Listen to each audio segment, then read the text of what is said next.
무단으로 투기하면 환경이 죽습니다.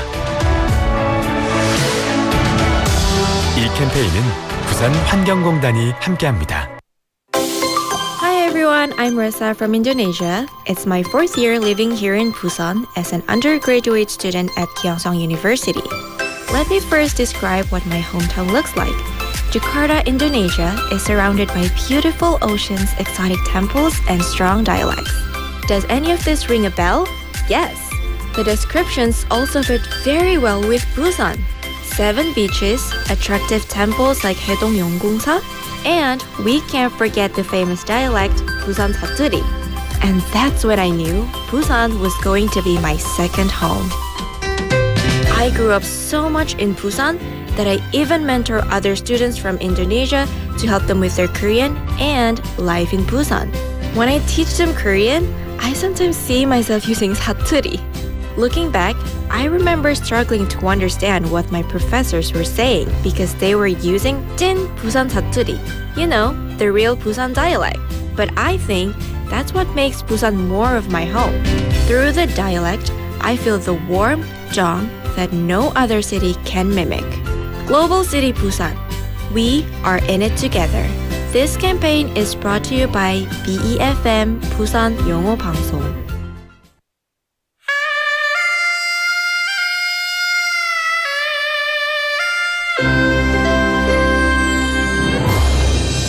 The time is now 7 o'clock.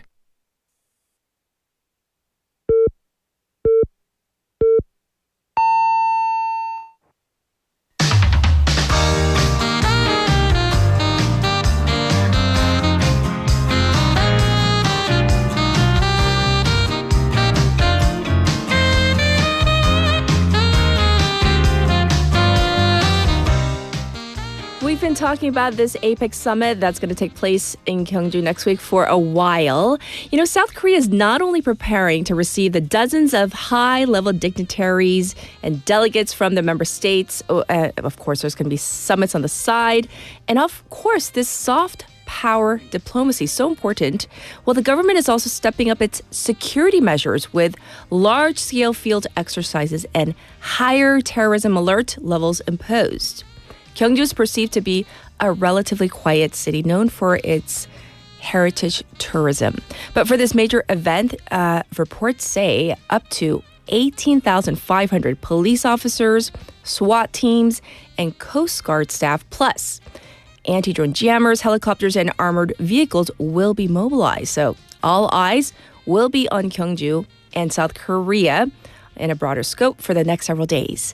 I'm Catherine. This is Morning Wave in Busan on Thursday, October 23rd on BEFM 부산 영어 방송.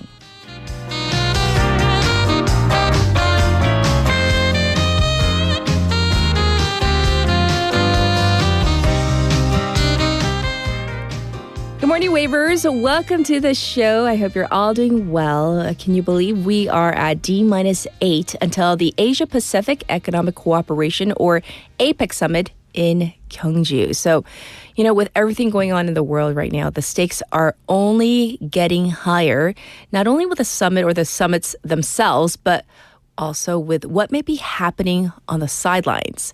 So one such potential event is this tariff deal between South Korea and the United States. According to Seoul, Presidential Chief of Staff for Policy Kim Yong-bum and Trade Minister Kim Jong-wan departed for the U.S. again yesterday, just a few days after they returned, which might be an indication of just how fast these talks are moving along. An official from the Trade Ministry said that this visit is a part of the efforts to bring, results to the APEC summit. Although the government isn't set on a particular deadline, this is also set to be the stage for some major bilateral summits. We are, of course, keeping our ears to the ground for this Donald Trump-Xi Jinping summit. President Trump on Tuesday, local time, said that he and Xi will talk about many things in South Korea and express optimism for the upcoming meeting. But with the inauguration of the new Japanese Prime Minister, Gyeongju is going to be the backdrop of the first Lee Jae-myung Sanae Takaichi summit as well. Already, President Lee said he is looking forward to meeting the new Japanese Prime Minister. And Takaichi said that the APEC summit will be a great opportunity to meet and greet with leaders of many different nations. So yes, things are moving along very quickly, and we'll see how all of this pans out come next week. Now, it's time for a text topic, so I hope you are ready. Everyone falls short at some point in life. We're talking about money today. So tell us about an experience where you had to borrow money or take out a loan. And there's no shaming or anything like that. It could be from way, way back when. It could be currently. Maybe you have a mortgage loan. It's very common. 대추가 아니라 대출, 할부, 비상금. 내가 돈 빌린 경험은. And by the way, it's very common to get a mortgage loan, especially, if you're in the U.S. I don't know anybody who has bought their home outright unless you've been really saving up and whatnot. Most people have a mortgage loan and then you pay it off in 15 years or 30 years. So as our little birdie says, our favorite Tweety bird, 월급이 통장을 스쳐 지나가요. 바람 같은 거 아니에요? 그냥 가을 바람 살짝 스쳐 지나가잖아요. We say jokingly, but it's there's some truth to it, right? It's like you know how much your monthly income is. You see it in your account, and then you check a few days later, and you're like, where did it go? So that is what we're talking about today. You can send in your thoughts, your stories to BEFM's live stream live chat on YouTube. Go to the YouTube platform and type in BEFM 부산 영어 방송 to find our channel. Subscribe. Log in and chat with our other waivers. From your phone, pound 9050, shop 9050. That's going to cost you 100 won. You can reach me for free on Kakao Talk as well. So same thing there. You got to find us first. BEFM, 부산 영어 방송. Add us as a friend, and then you can send in your messages. The ways you can tune into Morning Wave in Busan, 90.5 or 103.3 FM here in Busan on the radio. That's, assuming you are in Busan. If you're not, the good thing is if you have the internet, you can check us out on YouTube. Like I said, we're streaming live right now. You can watch again at your leisure. We have two apps that feature our program, the BEFM app itself and also the Patbang app. Easy to download. And it's free. They're both free, actually. For our lineup today, it is Thursday already. Can you believe? We have Dr. Ryu Sang-hyo coming in for Ask Dr. Ryu. And for hour number 2, we have Vasana for Buzz Breakdown. And then our special interview, we are going to focus on why people tend to avoid talking about death. But especially here in Korea. There was a recent survey conducted, and it seems that more than half of the Korean adults that were surveyed have never discussed death or end-of-life matters with their loved ones. So we're going to delve into this in hour number 2, and I'll be back with news overview.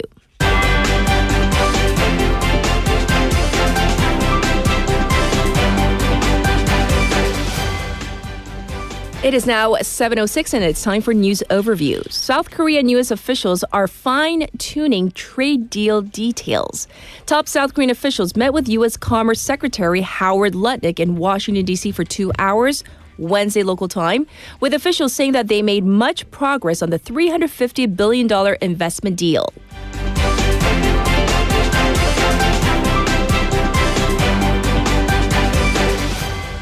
Presidential office holds emergency meeting over North Korean missile launch.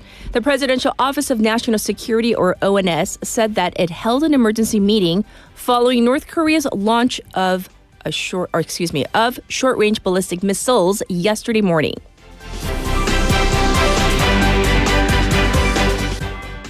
Special Counsel secures luxury gifts given to Kim Gun-hee. The Minjung-gi Special Counsel announced that it has secured luxury gifts that former First Lady Kim Gun-hee allegedly received from the Unification Church in exchange for political favors back in 2022.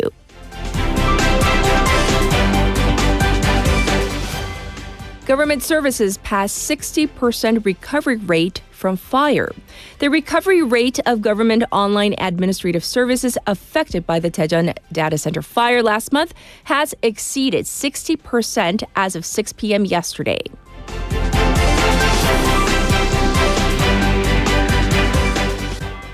U.S. forces kill 2 and strike an alleged drug boat in the Pacific.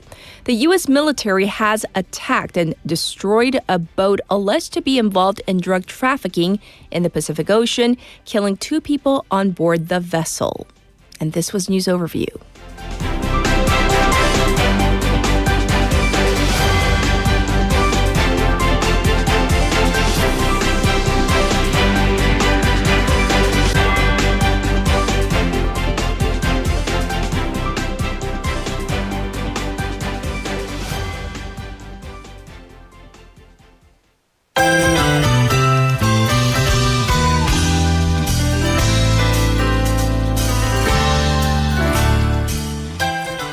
It's time for Now Busan. We have Sojin in the studio. Let's say hello first. Good morning. Hello. How are you? I am okay. You're okay. That little pause had me a little worried.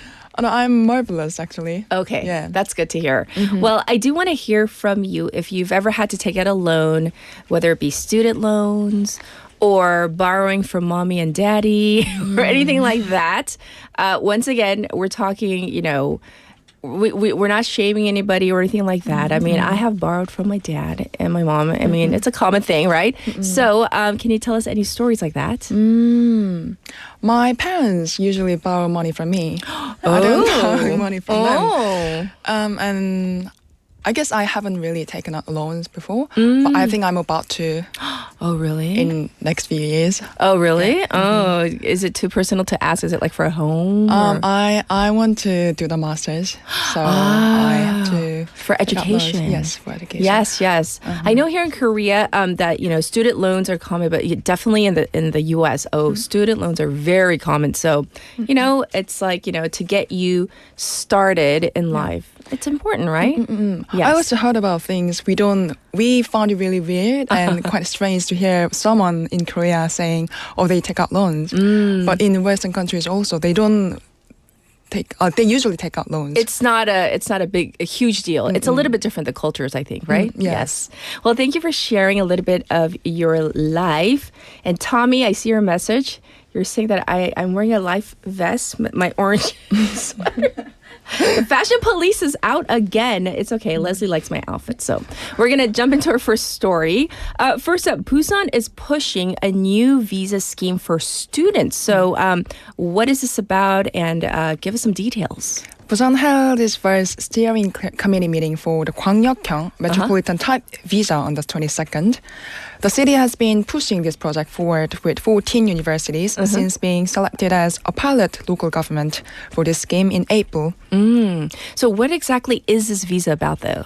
It's a new system that mitigates financial burdens for foreign students applying for visas. Okay. And allows employment activities like internship during term time. Yes. The plan is to attract talented students in sectors like semiconductors and future auto parts from countries such as Philippines, Thailand, and Vietnam.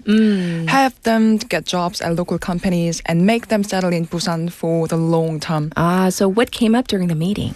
They shared results so far and looked at each university's foreign students' intake plan for next year, along with suggestions for system improvement. In the second half of this year, the 335 strong students from 10 countries, including Bangladesh, Nepal, and Vietnam, were brought in mainly in those key industry departments. And any final word from Busan City? An official said the metropolitan type visa will raise local university competitiveness, mitigate labor shortages, and help secure Busan's future growth. Yes. So hopefully this will help international students. And it's a win-win for our city as well if we have talented youth in our city. So let's move on to our next story. This is a quick security update from Busan. There was a full-scale counter-terror drill at Kimhae Airport. So I mentioned a little bit about this in the opening, but we need details. What did they exactly practice? Kimhae Airport carried out a very realistic counter-terrorism exercise yesterday ahead of the APEC summit leaders' arrivals. They trained for two scenarios. One involving a plane hijacking and another simulating a drone attack. Yes, so what details can you share with us? The drill began with simulated situation where gunfire was heard near the aircraft and buses, which were carrying APEC delegates who had just arrived at the airport and were about to move to Gyeongju. Then the 5th Air Mobility Wing reported the situation to related agencies, deployed its counterterrorism team, and set up a boom gate with the airport security team. I see. After that, CST Combat Control Team of the Air Force got on the bus, took down the terrorists, and rescued hostages. After safety was ensured, explosive ordnance disposal went in, searched, and dealt with any explosive fast. Wow. So this was once again in preparing for all the delegations, the people, the higher-ups that will be coming and converging to this part of Korea. Anything else? In another scenario, an illegal drone flight was detected near Mekdo Ecological Park. The army and mobile police were dispatched and caught the drone operator. An official said they will keep perfect readiness with tight interagency work to keep Kimhae Airport safe for APEC. Yes. So once again, it's all about being prepared and having everything in check for safety. All right, next we have a community update from Busan. This is new training for kids English material that is coming. So first of all, who is running this? Busan City announced that it's opening a new English teaching course called English Waves.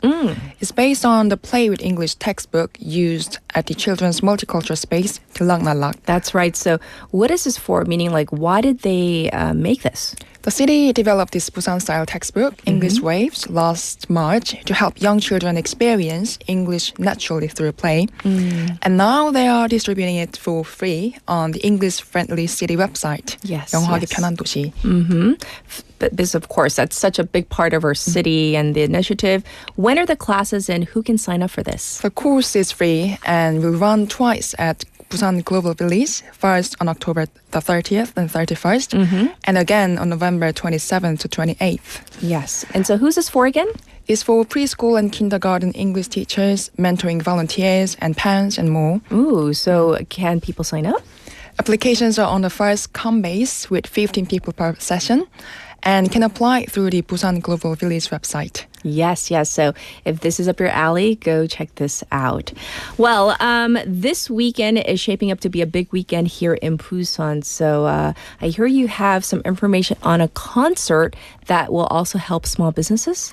The 2025 Korean Win-Win Bill concert in Busan will take place at 화명생태공원서 Park from October 25th to 26th, so the weekend. Is drawing attention as a national's only concert where spending on small businesses directly leads to cultural participation. Ooh, so how do people join in on this? The concert ticket is 110,000 won. But if you spend at least 100,000 won from local small shops in Busan and register the receipt, then that works as your concert ticket. I see. You just got to pay 10,000 won, but at the concert, they will give it back to you as a voucher. You can use it at food trucks and stalls.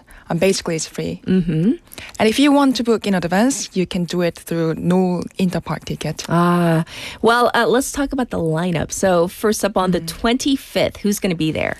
On the 25th, the energetic rock band Youngbi, top vocalist Kim Yeonu. Oh, you mean YB, right? YB, yes. I'm so sorry. Yes. Top vocalist Kim Yeonu, powerhouse singer Park Dong-yeon, legendary female rock vocalist Seo Moon-tak, and Daybreak will perform. Ooh. Then on the 26th, So-hyang, ballad queen Lin, ballad prince K-Will, next-gen ballad queen Casey, and Imujin with his unique style will be on the stage. Yes, what a lineup on both days. So what's the bigger goal here? This performance is introducing a festival motto that strives for revitalizing local economy, and that combines consumption and culture.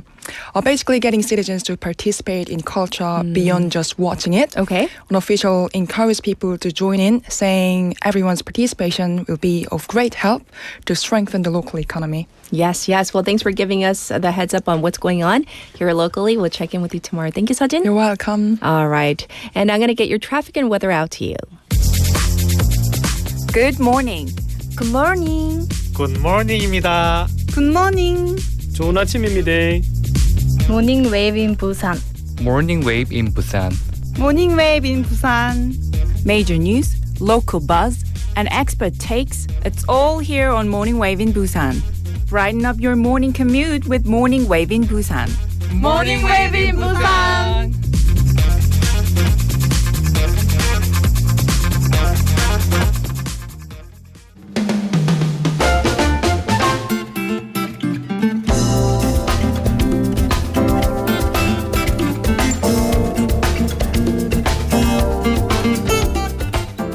It is now 7:18. Here's your traffic report. There is a car that is broken down on the Namhae Expressway going towards Suncheon right before the Naengjeong juncture. It's congested on Dongso overpass going away from the city from Hwangryong ramp. It's backed up from Mandok intersection to Namhae Expressway, the Gupo Nakdonggang Bridge right now. And there is traffic on Daedong Hwameng Bridge from Hwameng to Daedong. And it's also looking slow on Luno Samsung-daedo from Myeongji underpass to Shino Bridge. Currently, it is 14 degrees Celsius under cloudy skies. It's going to go up to 21 today. Across the nation, today is Sangang, one of the 24 solar cycles when frost is supposed to hit the ground. But actually, we are having a warmer morning than usual, with the morning lows back up to into double digits across the country. So it's not as cold as it's been. This is your traffic and weather.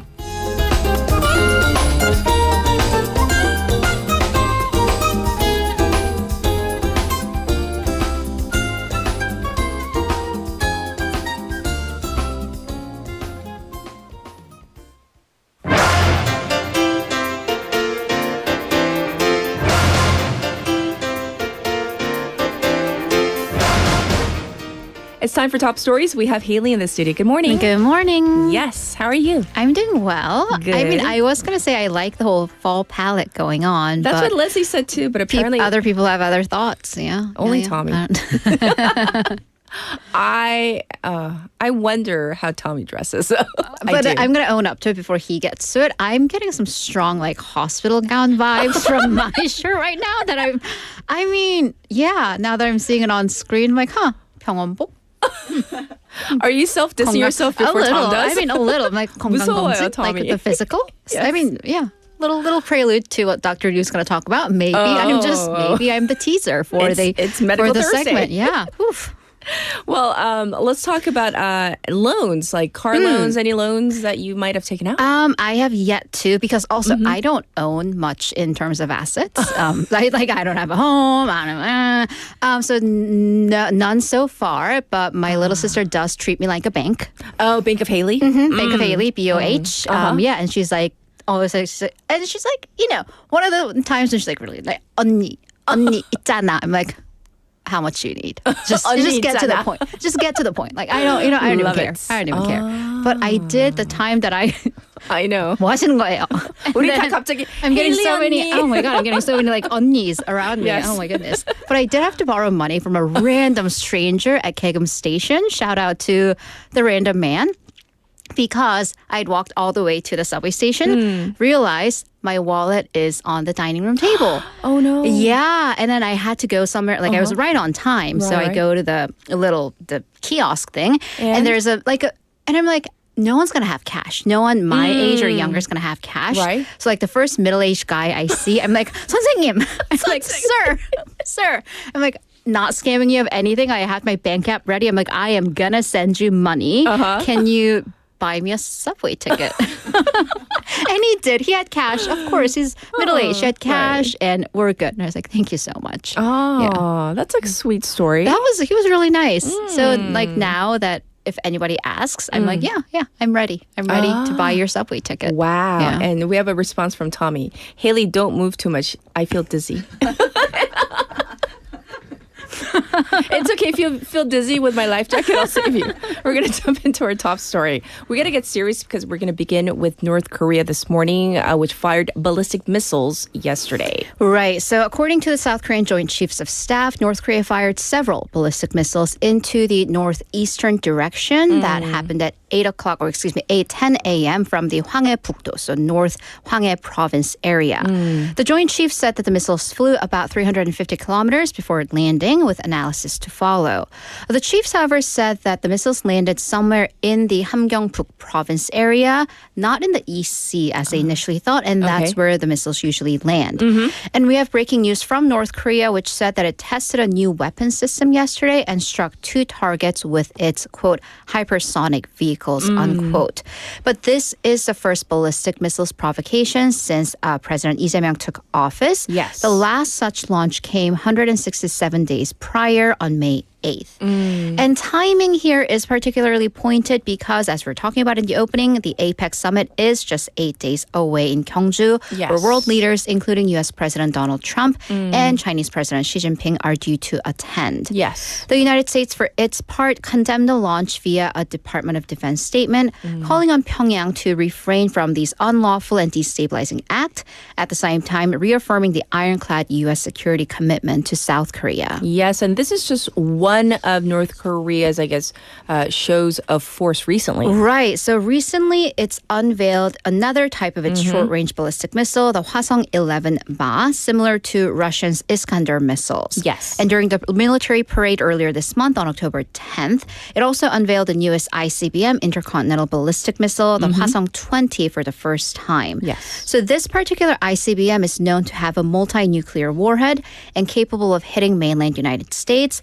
The thing is, though, it hasn't been tested yet. So experts project that a test fire of this particular ICBM may be in the works, which is against a UN resolution, much bigger deal than a short-range ballistic missile like the one from yesterday morning. So there are concerns amongst experts that Pyongyang will actually seek to increase its military provocations in order to get a U.S. and then later international recognition as a nuclear power. Ah, yes, indeed. So that's on the North Korea front. And now we're going to touch on the Cambodia scam ring story. This was a top issue at the parliamentary inspection yesterday. Right. So a questioning session was held at the Korean embassy in Phnom Penh yesterday, not in Yeouido, where the embassy said that the number of illegal detentions or abduction reports spiked last year and this year, looking at 220 last year, 330 in the first 8 months of this year. Yes. So in the last 2 years, these reports together reached 550.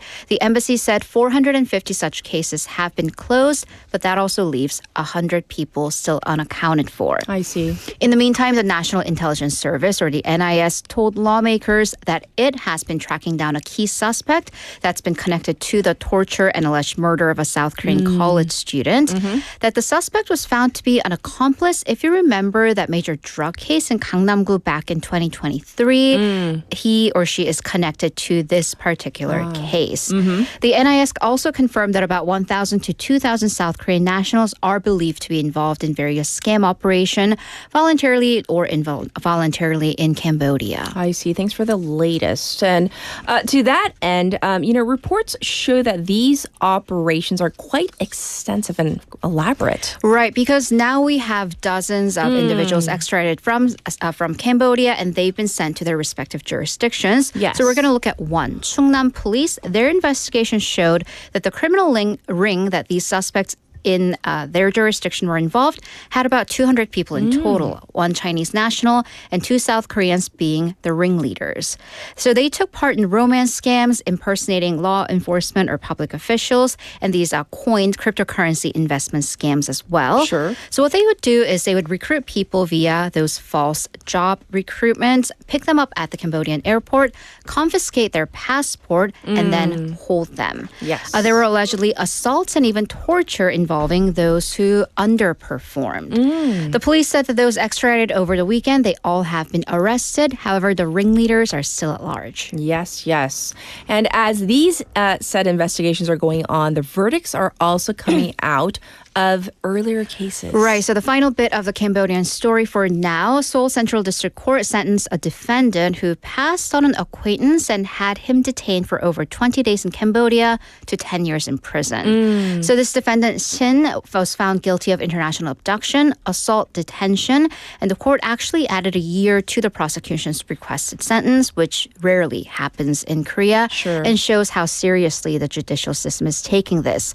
His co-conspirators were also charged, sentenced to 5 and 3.5 years respectively. So the group offered the victim to be a part of the scam operation. However, when the victim refused, they tricked him into coming into Cambodia and passed him off to a local criminal gang and demanded ransom from his parents, which goes to show we might think that these are kind of faceless people behind the job recruitment. At the same time, this could happen from your friends or acquaintances. That's so So true. be on guard. Yes. Well, thank you for going over all the details and different angles of the Cambodia-related stories. All right, next up, we're going to talk about real estate, one of the top issues here, with the government having announced stricter loan regulations to curb real estate speculation. But let's shift gears just a little bit and talk about loans related to our text top for rent. Right. So there's been criticism that these loan restrictions for buying homes, they prevent the middle class from buying their first home, becoming homeowners, favoring kind of the cash rich. Yes. Similar criticism for this particular story on how loans for long-term rent have been going out as well. Sure. So we're talking about these 전세 loans. 전세 is a fairly unique system in South Korea. These long-term deposits, they are returned to the tenant at the end of usually the 2-year period. Right. Because these are lump sums. They're anywhere between half to about 80 to 90% of the home's total worth. So because of that, tenants also take out loans because it's also better than paying rent, paying interest on that loan. So the 전세 system has been customarily considered kind of middle step to reaching your home ownership, allowing people to save up without having to pay rent.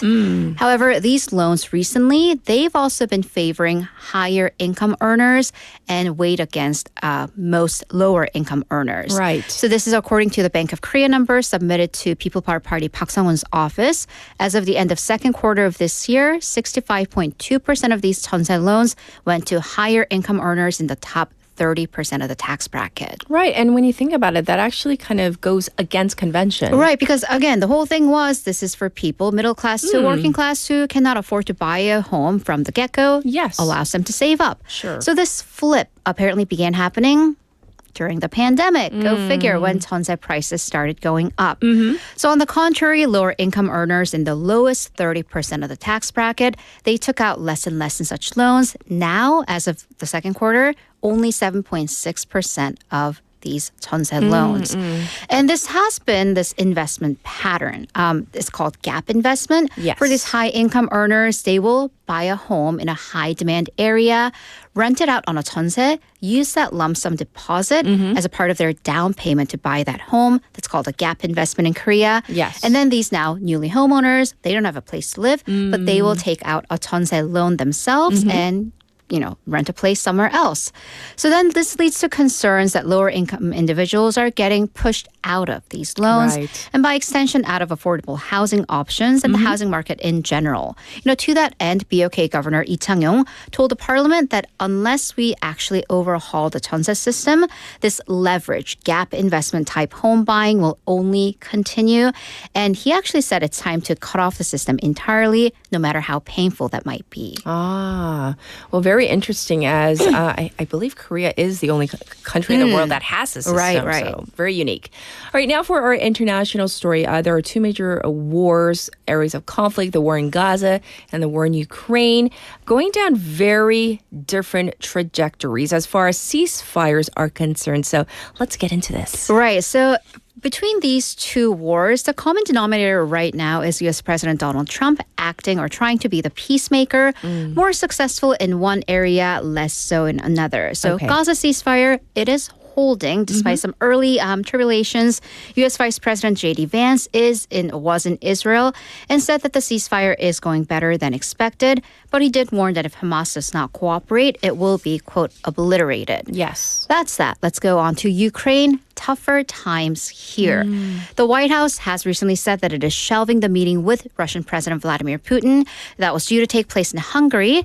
And President Trump followed up and said that he didn't want to basically waste time. Okay. Trump also indicated that a key sticking point remained Moscow's refusal to cease or stop fighting along the current front line. Here's a key difference between why Gaza went better, Ukraine not so much. Pundits say the amount of leverage Trump has in Israel versus Russia and Ukraine. Donald Trump is actually extremely popular in Israel, more popular in opinion polls than Prime Minister Benjamin Netanyahu. So this position, unique position, gave Trump quite a bit of a unique influence. On the contrary, he doesn't enjoy that with either Russia or Ukraine, including his public outbursts against Ukrainian President Volodymyr Zelensky back in February. So pundits say Putin may actually be using Trump's desire for this deal as a means of influencing him, although President Trump says that Putin is not playing him. Oh, okay. Well, President Trump, it seems, is actually exerting much more pressure on Russia right now. Right. So we have news, according to the U.S. Treasury Secretary Scott Bessent, he announced that the United States government will impose substantial sanctions against Russia. This announcement came on Wednesday local time. Right. We don't know exactly what because Secretary Bessent said that details will be announced either after the close of the afternoon. That's already happened. Or first thing tomorrow morning, so we might get more news on that later. Sure. In terms of the general timing, NATO Secretary General Mark Rutte is visiting the White House to discuss Trump's peace vision in Ukraine. Earlier still, Russia launched an intensive drone and missile operation on Ukraine, killing 7 people, including 2 children. So definitely escalation is still happening. Yes, indeed. Well, thank you for going over all the top stories. And we'll check in with you in hour number 2. Thank you, Haley. See you in a bit. All right, we are ready for our first song for today. So here is 나는 나비 by 윤도현 band YB. 내 모습이 보이지 않아 앞길도 보이지 않아 나는 아주 작은 애벌레 쌀이 떠져 허물 벗어 한 번 두 번 다시 나는 상처 많은 번데기 추운 겨울이 다가와 힘겨울지도 몰라 봄바람이 불어오면 이젠 나의 꿈을 찾아 날아 날개를 활짝 펴고 세상을 자유롭게 날 거야 노래하며 춤추는 나는 아름다운 나비 날개를 활짝 펴고 세상을 자유롭게 날 거야 노래하며 춤추는 나는 아름다운 나비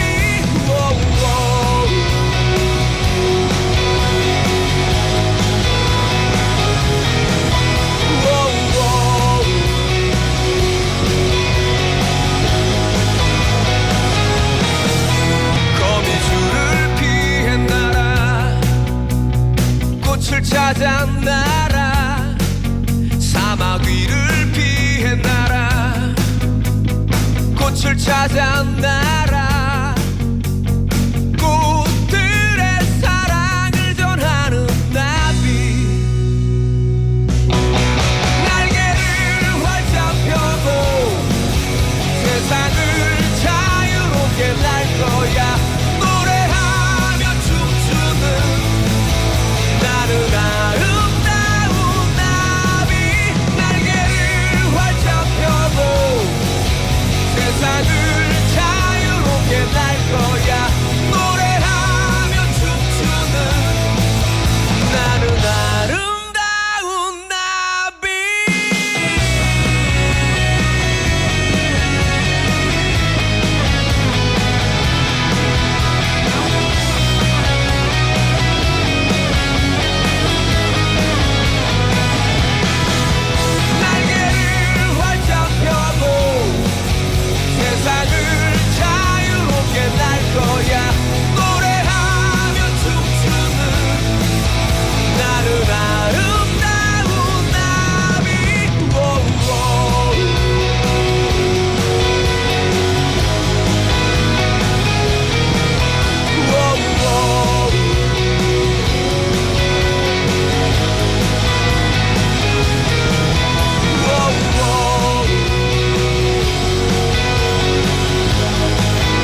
It is now time for Ask Dr. Ryu. Dr. Ryu Sang-hyo is here. Good morning. Good morning. How are you? Oh, it's great. The weather is perfect. It's from my point of view. Oh, I love the weather as well. I love this kind of weather. It's Yes. perfect for reading. Reading. Yes.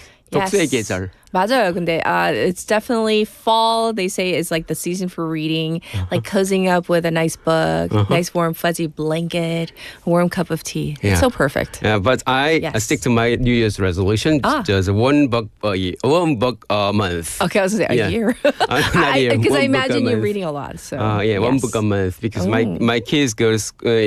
She is an he not. I was like, I thought you had a son. He is elementary school, and then we read book together.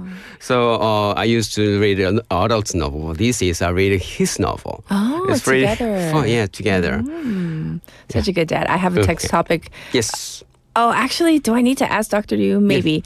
We're talking about like loans, like whether it's student loans or mortgage loans, or you don't have to get too personal, but, have you ever taken out a loan? It's related to one of our other topics. Of course, my asset is my bank account, and I think all those banks in Korea are my asset. I would say. Oh. Yes. Yeah. I like that thinking. Yeah. So borrowing money. 생각하시네요. Yeah, that's right. Yeah. The minus that is my property. Oh, minus. Yeah. The more you have that, the more you have your property. Oh, the more. Yeah. The first I borrowed money from bank is when I was in college. I was considered as like a recipient of government assistance welfare because my social situation wasn't very good. So I got the loan from bank and also from government for living assistance for scholarship. I got that because for the low income families. Yes. Proud of it because it made you who you are today. So that's right. Right. Yeah. All right. We are going to dive into our main topic for Ask Dr. Liu. What is it today? Today's topic is about national screening health system. 검진 막 가잖아요, 지금쯤에. 여러분 지금 가면 안 돼요. 지금 가면 안 돼요? Because 가면 되긴 되는데요.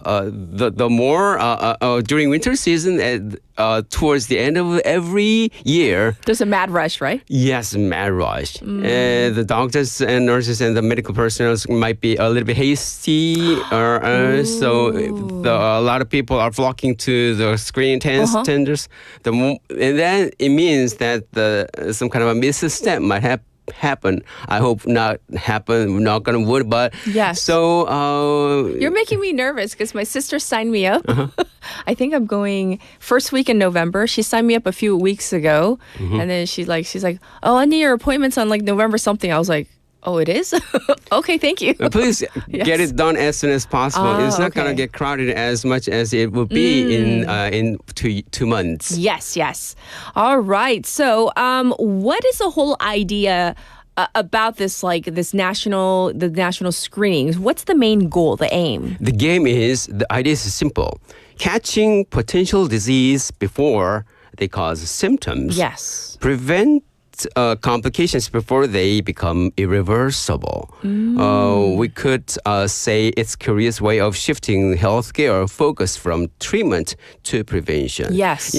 Think of this way. The best bang for your buck or the biggest benefits you get out of your screening test is early detection. Yes. So early detection means less painful, easy treatment, and then the better quality of life if you get a treatment properly. Yes. And so to me, it makes perfect sense. Better to prevent than to treat.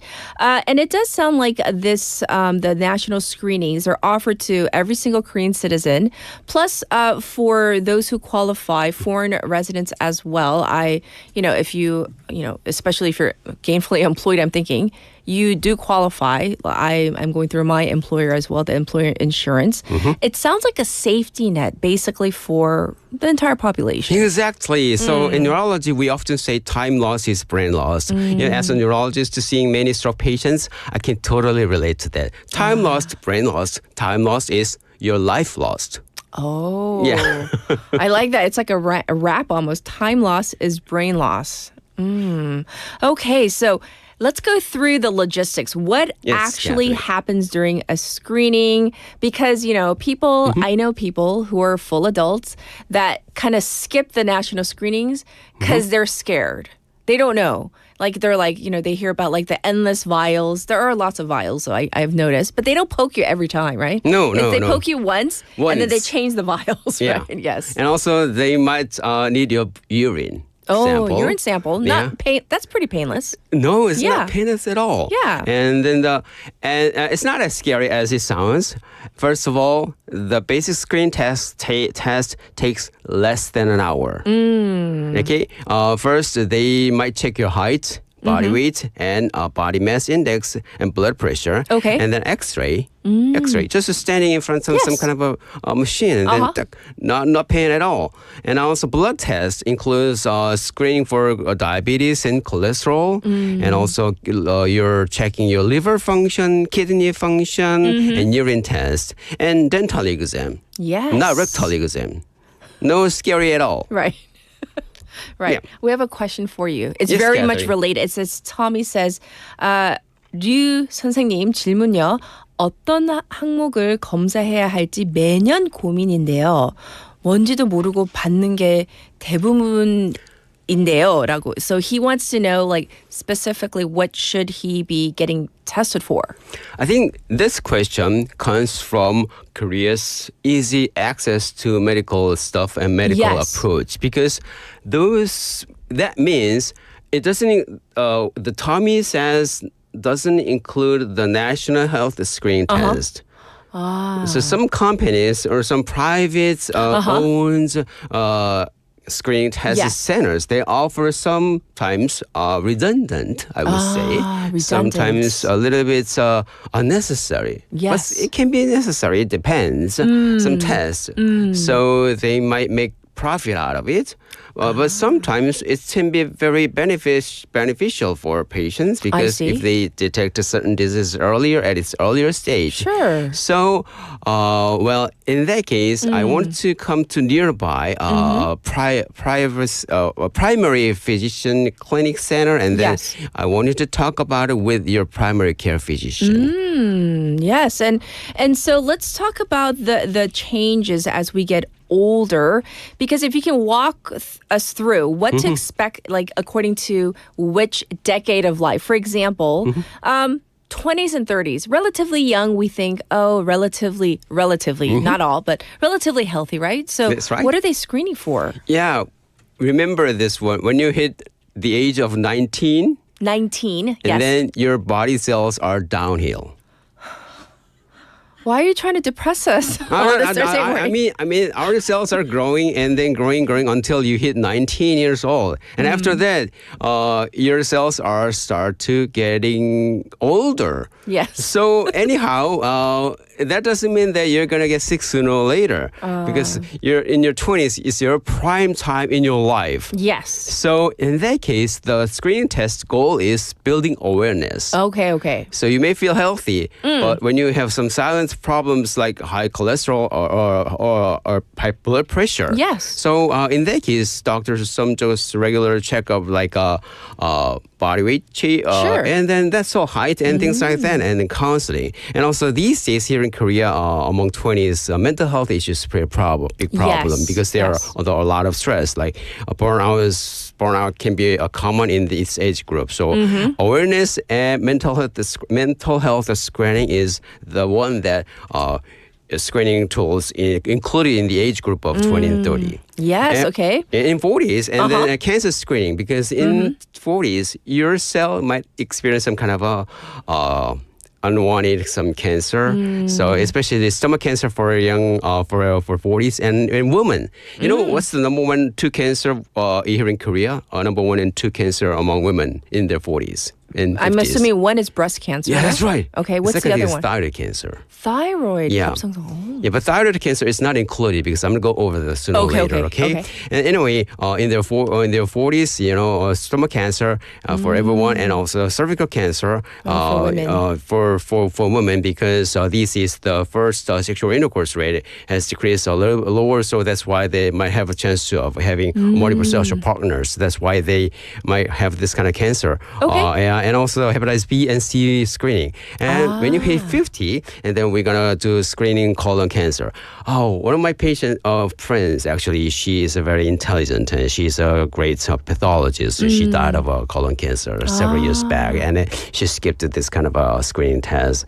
It was a big loss. I cried a lot. Anyhow, so is colon cancer like 대장암? Yeah, right. It's totally preventable. Yeah, I see. And also when you hit 60s, in that case, your bone and brain health might be a big issue. So doctors perform bone density testing for osteoporosis, especially for women, right? That's especially for women. Yes. Yeah. And also when you hit 65, we do some kind of cognitive function test. Oh, really? Yeah. And also depression is a big issue. 우울증. 치매 이런 것들 이런 거 할 수 있죠. So it might be all interconnected, and it has definitely as you get older, it might be more prevalent, right? That's so right. they screen for that. Yes. Okay.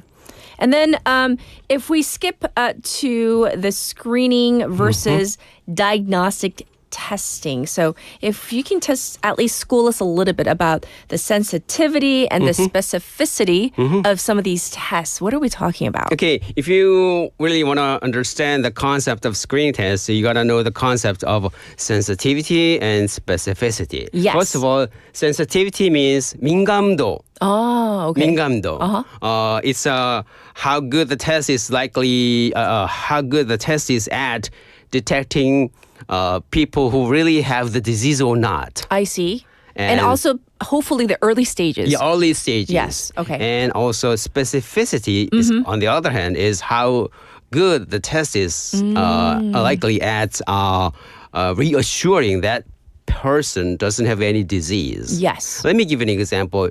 You know, when you go through, when you get on a airport, yes, you have to go through some kind of metal detector, and then you gotta take off your clothes and then put them in a basket, and then have them go through some X-ray machine, and then you gotta pass through some kind of a gate. Yes. And then metal detector. Yeah, metal detector. Yeah. If the metal detector has a high sensitivity, a small tiny bit of a metal attached to your body might ring a bell. Sure. But if the metal detector has very high specificity,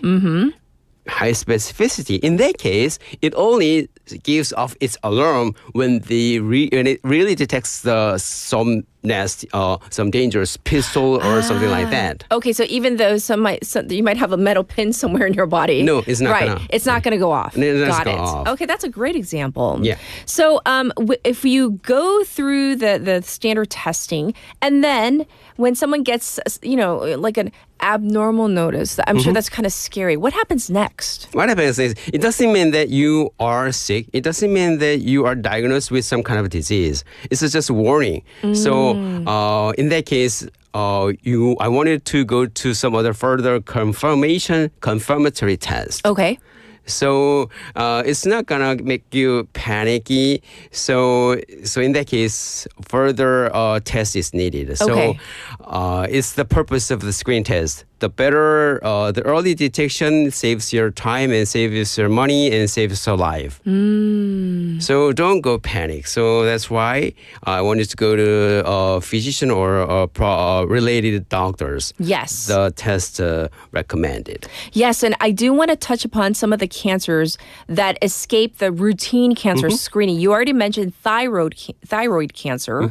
So that's one. What are some of the other ones that are not screened? Yeah, pancreatic cancer is 췌장암. Yes. Yeah, because there's no specific biomarkers available. There are some biomarkers, but it's not cost-benefit effective. And also, if you find it earlier, it's already detrimental. Right. And also, ovarian cancer is another one. And women. also, it's a vaginal cancer, 식도암, because the reason it's excluded is when you do endoscopy done on your stomach, the endoscopy fibrous optic lens has to go through your esophagus that it can detect with easily. So it doesn't include it. It's not included in the national. And the kidney cancer is pretty rare. So and a brain cancer, because in order to detect brain cancer, doctors have to order any PET scans. Or PET scan, it gives off a lot of radiation. Sure. And if you perform MRI scanning, the cost will be enormous. Right. And so that's why you have the self-awareness of your body is the most important thing in when it comes to maintain your healthy lifestyle, maintain your health. That's right. Yeah. So you gave us such a wealth of great information today. So as we wrap up, what do you want to leave us with today? Okay. Sometimes have that I don't have much time. I don't have. I'm really scared, but don't be scared if it's just checking just one poke. And that's all. And then it's gonna get done. You're gonna get it done in less than an hour. And then, I'll give you this one. 1 ounce of prevention is worth of a pound of cure. Ooh, I like that. So From Benjamin Franklin, right? Yeah, Benjamin Franklin, right? That's right. The prevention is the best medicine. All right. Well, let's keep that in mind. And next time, let's do it earlier on in the year. But if you haven't gotten your screening done, still get it done. That's the best right. thing. Yes. 올해 안 했으면 내년 또 할 수 있으니까요. Don't be hasty. Yes. Yeah. All right. Well, thank you so much for this plethora of great information, and we'll check in with you next week. Thank you, Dr. Diaz. Thank you. All right, everybody. We're going to wrap things up for hour number 1. How about with this song, I Want It That Way by the Backstreet Boys?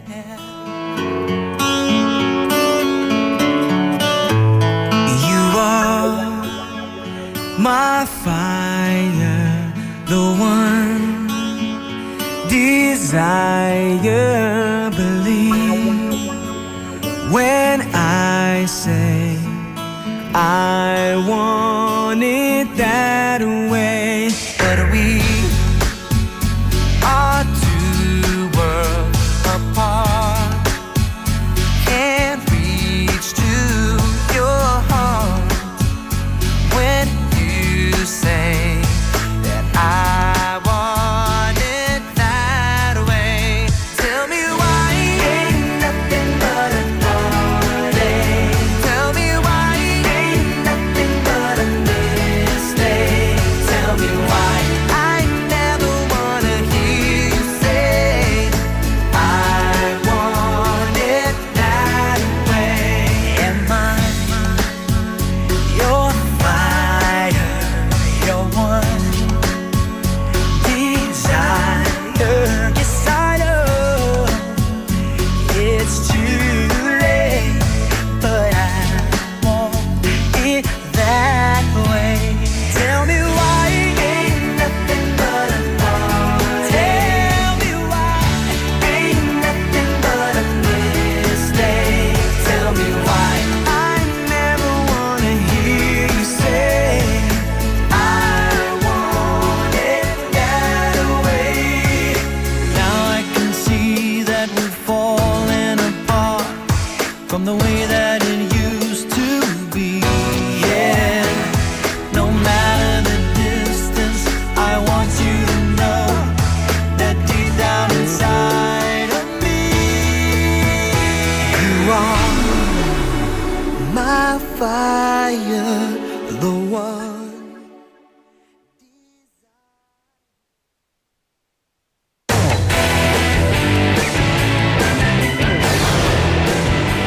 Your bridge to the world.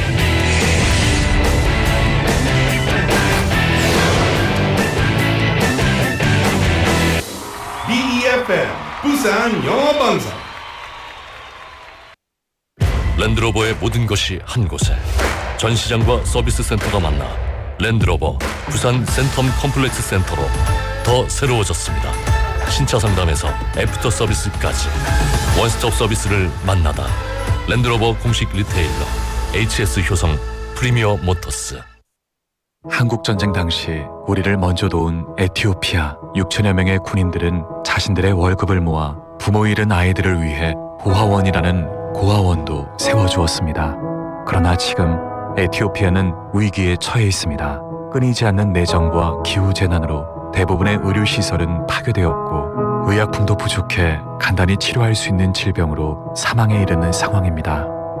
바로 지금이 우리가 에티오피아에 진 빚을 갚을 때입니다. 지금 전화해 주세요. 후원 문의 080-982-0119 국제구조위원회. 기업체 사장님들 아직도 직영으로 식당 운영하고 계십니까? 위탁급식과 도시락 전문 기업 더 좋은 푸드에 맡겨보십시오. 운영비 절감 효과 확실합니다. 식대는 협의 후 맞춰드립니다. 지역 부산 경남 051-784-0877 051-784-0877. 혹시 지금 운전 중이신가요? 어린이 교통사고 피해자 수는 지난 3년 평균 약 9만 명. 특히 어린이 보호구역 안전기준이 강화된 이후에도 어린이 보호구역 내 사고는 지속적으로 발생하고 있습니다. 스쿨존에서는 반드시 시속 30km 이하 서행, 스쿨존 내 불법 주정차 금지, 차량 출발 전 앞뒤 좌우 살피는 습관으로 어린이가 안전한 도시를 만듭니다. 참, 운전 중 휴대전화 사용은 모두에게 위험합니다. 우리 모두를 위한 교통안전, 나부터 실천하면 모두가 안전해집니다. 어린이가 안전하게 뛰어놀 수 있는 부산. 아이 키우기 좋은 도시는 우리 모두의 미래이자 희망입니다. 이 캠페인은 어린이가 안전한 부산을 만드는 은행, B&K 부산은행과 함께합니다.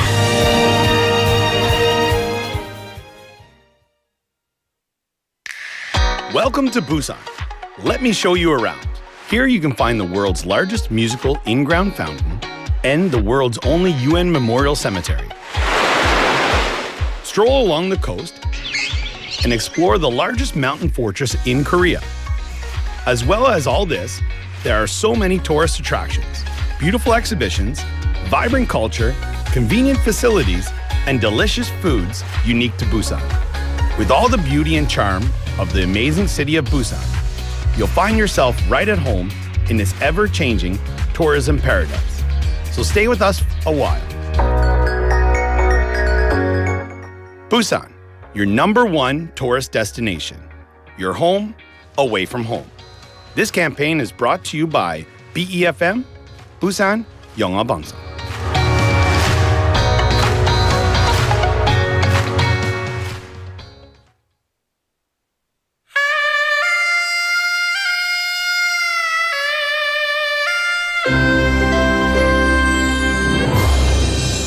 The time is now 8 o'clock.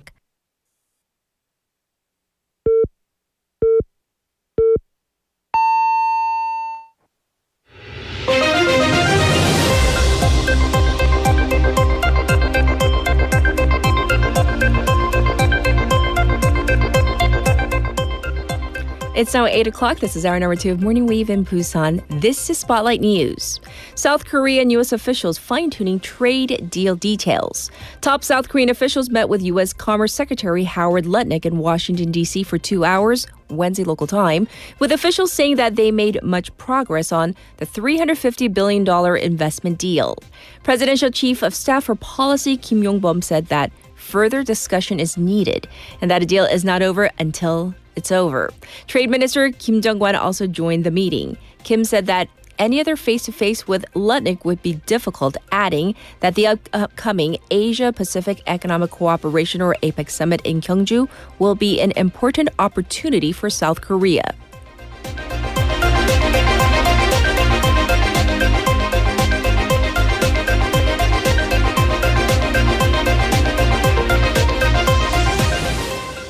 Presidential Office holds emergency meeting over North Korean missile launch.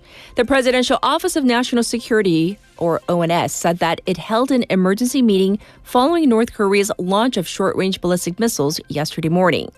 During the meeting, attended by officials from the ONS, the Defense Ministry, and the Joint Chiefs of Staff, attendees reviewed the military's response and assessed the potential impact of the launch on the Korean peninsula. The launch was the first such provocation in the Lee Jae-myung administration and comes just a week before the APEC summit in Gyeongju.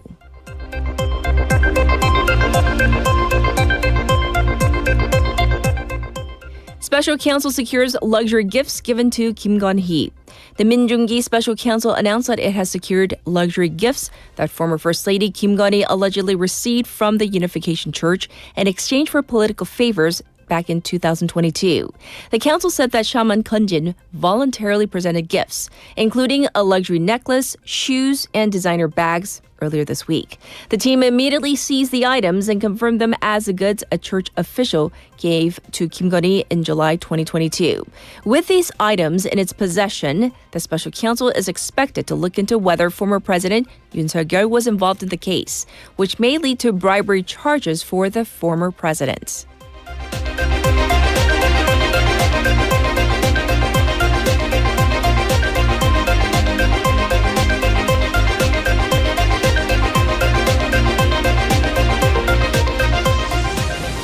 Government services passed 60% recovery rate from fire. The recovery rate of government online administrative services affected by the Daejeon Data Center fire last month has exceeded 60% as of 6 p.m. yesterday. The Central Disaster and Safety Countermeasures Headquarters said that 450 out of 709 services have been brought back online, marking a 63.5% recovery rate, including 32 out of 40 level 1 essential services. Meanwhile, the police are looking into a possible illegal subcontract deal and the battery transportation process that started the fire.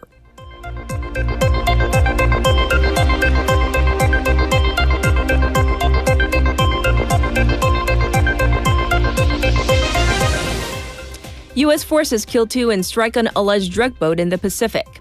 The U.S. military has attacked and destroyed a boat alleged to be involved in drug trafficking in the Pacific Ocean, killing 2 people on board the vessel. Secretary of Defense Pete Hegseth said that the U.S. had intelligence about the drug activities. Hegseth compared the alleged drug traffickers to September 11th terrorists. The attack marks the 8th U.S. strike against suspected drug boats since last month, but the first in the Pacific.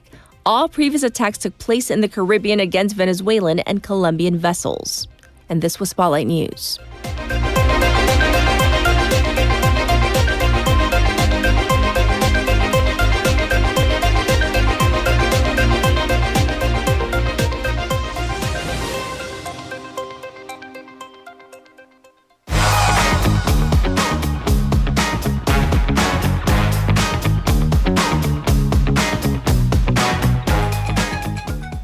It's time for Wagga Wagga. Haley's back. Hello again. Yes, yes. You know, we're going to talk about gas stations and in particular these self-service gas stations, but about to what extent this self-service applies to. Which I'm sure in your initial stage of driving, we've all had that panic of...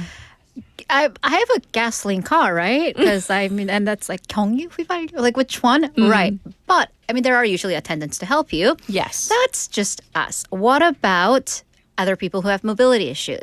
So on principle, these self-service gas stations, they are cheaper because the gas station can cut down on those personnel costs.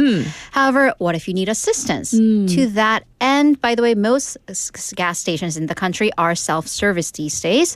So this issue of people in wheelchairs, mobility issues, and self-service, it was brought up by singer 강원래에. For a bit of reference, because maybe younger listeners, out-of-country listeners, he was a part of this massively popular dance duo back in the 90s, early 2000s, until a motorcycle accident put him in a wheelchair, paralyzed from waist down. Yes. So he shared experience at one of these self-service gas stations. He asked the clerk for help and then was told the driver has to gas the car by himself. No exceptions, even for people in a wheelchair. Oh. Which sometimes, like the height of the kiosk screen, the self-service screen, not accessible, not reachable when you're on a wheelchair. And then comments on his Facebook also shared similar stories. So let's dig deeper. What are the figures on this issue? Right. So according to national police data, this is back from 2019. It shows that there were, at that time, 150,000 drivers who have disabilities. And given what South Korea's public transport system looks like, or in terms of access, buses are higher up. There are very few with ramps. Yes. Subway systems, while better accessible, not elevator installed everywhere. So driving is a key aspect of living, day-to-day activities, and jobs for a lot of people in wheelchairs. Yes. And then according to the Korea National Oil Corporation, 59% of all gas stations are self-service. But there are no laws or guidance regulations on what to do with drivers with disabilities in terms of assistance. And this not only includes gas stations, but these days EV charging stations as well. And then there are local governments taking charge. For example, credit to Yongin City in Gyeonggi Province. They have a QR code system that you can scan to call an attendant. And you can do that prior, so an attendant will be ready to meet you. 52 out of 131 self-service gas stations in the city are participating. And one of gas station owners said that these systems that take people with disabilities into account, they also go to help other people who might be more vulnerable, expectant mothers, seniors, anyone who might have mobility issues. Right. And, I don't have a disability, but when I had my brace on, and I was trying to get out, a gas station attendant saw that I had the boot, the cast. The cast. Right. Duh. Okay. The cast on my foot. And he came and he's like, oh, you can say, I'll do it for you. And I was like, and I felt bad because it was a self-service. But I was like, could you? I would really great because, I like that gas station. Access for one is access for all. Right. So I go to that one all the time now. So, all right, for our next story. It is about access to emergency mental health care via these suicide hotlines. Right. So apparently, and speaking of another thing about access, when someone calls the suicide hotline, which is 109 in South Korea, there's about a 50% chance of the phone not getting picked up. Wait, but it's a hotline. It's a hotline for suicide. And they don't pick up all the time. I'm just so concerned. So this is according to the Ministry of Health data released by Democratic Party lawmaker Nam In-sun. The response rate for the 109 hotline was just 49% for the first half of this year. And then, depending on the time, the response rate even fell further to 40% range in the evening and at night. Specifically from 7 p.m. to 10 p.m., 36%. So we're now getting closer to a third of the phones getting picked up. 11 p.m. to 2 a.m., 41.5%. Again, this, of course, comes to the backdrop of South Korea having the highest suicide rate in the developed world for decades. The government has vowed to add 2 more hotline centers last month amid this criticism. But the statistics are definitely concerning. Well, what's with adding hotline centers if you don't have personnel to pick up the phones? Right. So definitely resources. Yes. All right, we're going to move on. We covered the very high-profile theft of royal jewels at the Louvre earlier this week, but a different French museum is dealing with another theft case. What is going on? A lot of these theft cases are going on. That is an unfortunate trend, and this time it involves gold from the Natural History Museum in Paris, not too far from the Louvre, actually. So recently, a Chinese woman has been arrested and charged for an operation that took place back on September 16th. Back then, a cleaner reported debris on the site and that exhibited gold nuggets, these little pieces of gold. The stolen items included nuggets from Bolivia, donated in the 18th century, some other gold from Russia's Tsar Nicholas I in 1833, and from California, dating back to the gold rush era. I mean, gold prices also being what they are. So according to a prosecutor in Paris, the 24-year-old Chinese woman was arrested in Barcelona at the end of last month over the Natural History Museum break-in. By the way, the gold that was stolen appraised to be worth over $1 million. Because we're talking about nearly 6 kilograms of native gold. Damages estimated at 1.5 million euros. And of course, historical value being priceless. It's not just like the gold ring. It's from the California gold rush in Tsar Nicholas. So what happened? Kind of similar to what happened at the Louvre. It seems that similar equipment was used. Investigators at the Natural History Museum found that 2 museum doors have been cut with a grinder and the display case blown open with a blowtorch.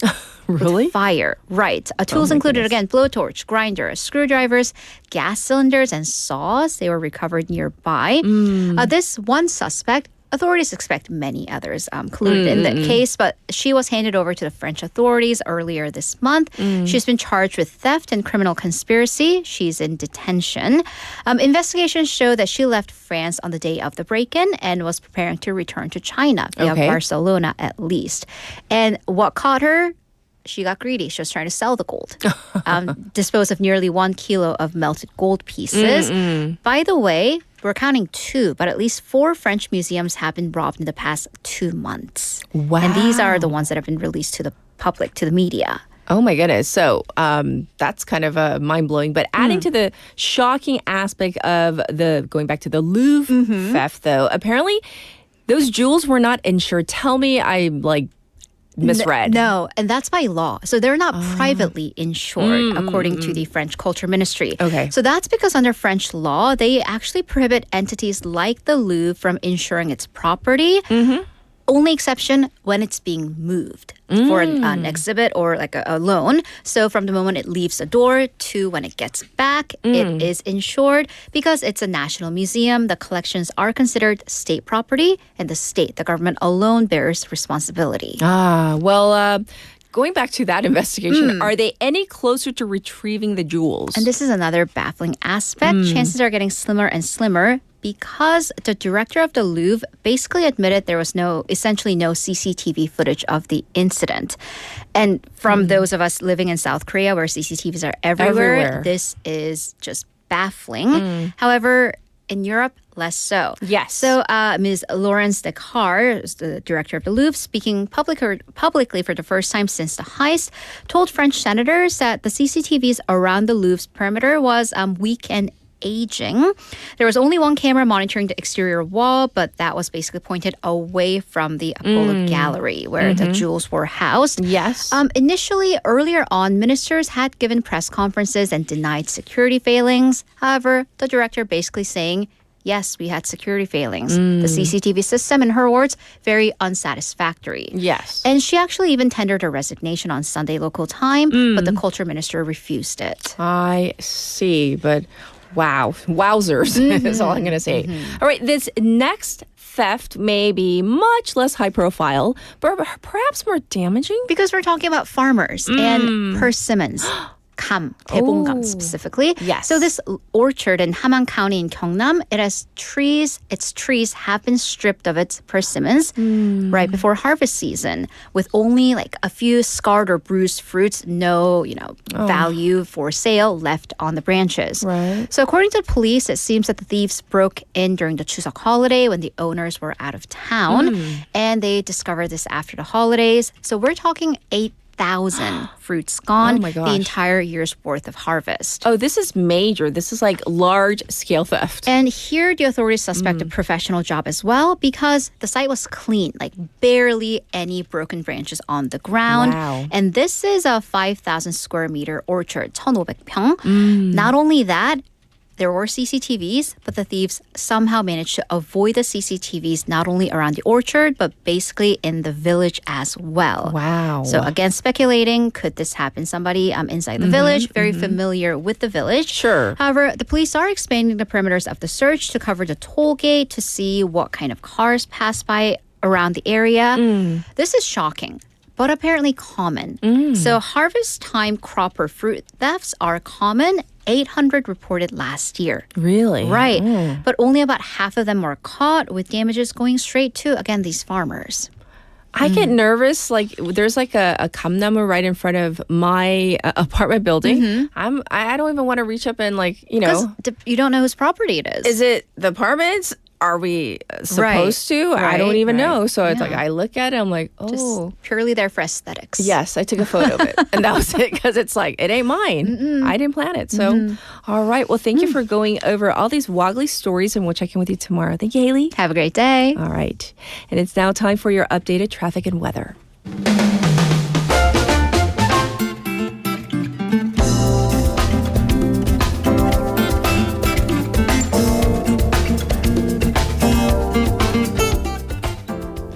It's now 8:16. Here's your traffic update. There is some backup on Mandakdero from Mandak number 2 to the Mandak intersection. It is congested from Byeonglo on Byeonglo from Daeyeon to Gwangan Tunnel. And there's traffic on Yeonsuro from Suyeong to Mangmi intersection. And it is looking slow on that top portion of the Gwangan Bridge. Currently, it is 15 degrees Celsius under cloudy skies. It's going to go up to 21 today. Today is Hangang, one of the 24 solar cycles when frost is supposed to hit the ground. However, we're having a warmer morning, at least than usual, and definitely warmer than yesterday, with morning lows back up to double digits across the country. This was your traffic and weather.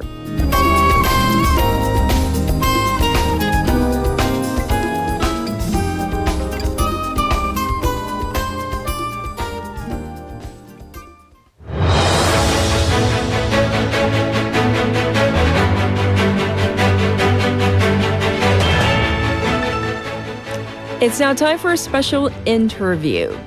Today we're going to talk about death.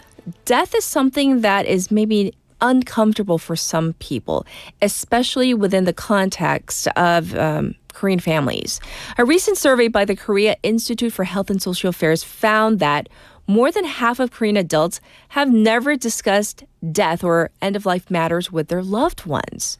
So when asked about the meaning of dying well, many respondents said that they hoped not to burden their families with long-term care responsibilities. The survey also showed that around 82% of respondents supported legalizing euthanasia to relieve suffering near the end of life. To understand why these conversations are often so avoided and how families can approach them with openness and compassion, we're going to speak with an expert to gain a better understanding. Joining us today is Dr. Holly Prickerson, professor of sociology and medicine and radiology, and endowed professor of diagnostics and radiology, and director of Cornell Center for Research on End-of-Life Care at Cornell University. Hi, thanks for joining us. Hi there. Pleasure to be here. Yes. So, Dr. Prickerson, many people here in Korea, there's a tendency to avoid talking about death with their families. So from your experience, why do you think these conversations can be so difficult for certain people? Yeah, well, I think death is just a very uncomfortable topic for anyone. So it's universal that people, death is a primal fear. Animals fear death. Mice in laboratories, when they think they're going to be picked, are huddled together because they're afraid of death. So it's our instinct to survive and to be afraid of the unknown and of death. But this primal fear is colored by and shaped by rituals and cultures and customs. And in certain cultures, talking about death is taboo. I don't want to say that I know that much about Korean culture, but I was boning up for the interview and was reading that aspects of Confucianism, maybe aspects of filial piety, that having respect for your elders might be perceived to be disrespectful to raising questions about someone's survival, that there's this fear of saying the wrong thing. It's also very upsetting. It's just uncomfortable and upsetting to confront somebody with their own mortality and so there tends to be a conspiracy of silence within families. I had also heard that one potential difference with Korean culture from the American culture is that there is this very emphasis on collective family decision making and concerns about burdening the family, and that even gets into what a good death is and how optimal end of life care is meted out and decided collectively versus in the U.S. it's more about patient autonomy and self-determination of treatment, and I think we'll probably be discussing a little bit more of that in a bit. But there are basically, people don't like to talk about death. In the United States, we found 1/3. In fact, I just looked at some new data today. It was like a quarter of dying cancer patients are talking to their family members about the care that they would want to receive if they were dying. So it's something that people like to avoid talking about because it's upsetting. Indeed. So thanks for explaining so well about the differences in cultures and, of course, especially on Korea as well. So what do you think are the emotional or psychological effects of not discussing death or dying well openly within families? So we've done so many studies of family surrogates, for example, in the ICU, in the intensive care unit. And that's where there's this conspiracy of silence, this confusion, this almost don't know, don't want to know attitude really undermines better end-of-life care planning. It makes the quality of death worse because no one's dealing with the reality. A lot of times the family members on some level know that they're dying, but they don't want to acknowledge it. So you can't sign a do not resuscitate order because it's considered inappropriate.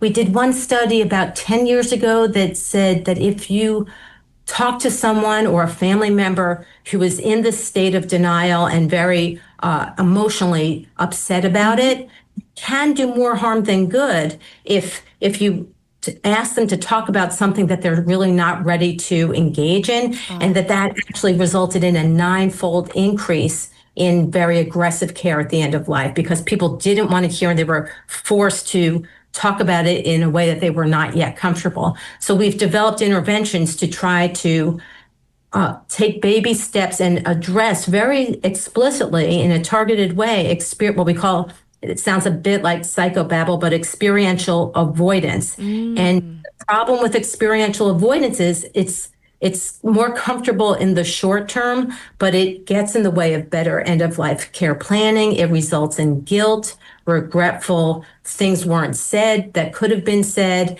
And so really a disservice both to the patient and to the family to not be able to talk in a way that both feel comfortable and can acknowledge what's really happening. Yes, indeed. And so, Professor, we touched upon this, and you also mentioned about being a burden to your family, which is a real concern. So how does this sense of guilt or a fear or concerns shape the way people think about dying?